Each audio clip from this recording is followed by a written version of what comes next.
ನಾಯಕ ರಾಹುಲ್ ಗಾಂಧಿ ವಿರುದ್ಧ ಕೇಂದ್ರ ಸಚಿವ ಪ್ರಹ್ಲಾದ್ ಜೋಶಿ ಅವರು ಶನಿವಾರ ವಾಗ್ದಾಳಿ ನಡೆಸಿದ್ದು, ರಾಹುಲ್ ಅವರನ್ನು ನಕಲಿ ಜ್ಯೋತಿಷಿ ಎಂದು ಕರೆದಿದ್ದಾರೆ. ಕಲ್ಲಿದ್ದಲು ಬಿಕ್ಕಟ್ಟು ಕುರಿತು ರಾಹುಲ್ ಗಾಂಧಿ ಅವರು ನೀಡಿದ್ದ ಹೇಳಿಕೆ ಸಂಬಂಧ ಪ್ರಹ್ಲಾದ್ ಜೋಶಿ ಅವರು ಸಾಮಾಜಿಕ ಜಾಲತಾಣ ಫೇಸ್ಬುಕ್ನಲ್ಲಿ ಪೋಸ್ಟ್ ಹಾಕಿ ರಾಹುಲ್ ವಿರುದ್ಧ ಕಿಡಿಕಾರಿದ್ದಾರೆ.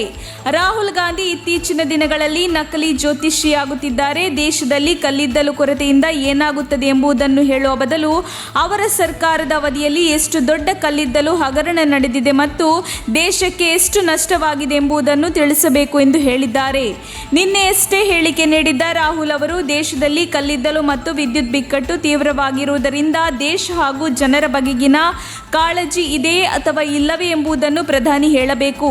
2022 ಏಪ್ರಿಲ್ 20ರಂದು ಮೋದಿ ಸರ್ಕಾರ ದ್ವೇಷದ ಬುಲ್ಡೇಸರ್ ನಿಲ್ಲಿಸಿ ವಿದ್ಯುತ್ ಘಟಕ ಆರಂಭಿಸುವಂತೆ ಹೇಳಿದ್ದೆ.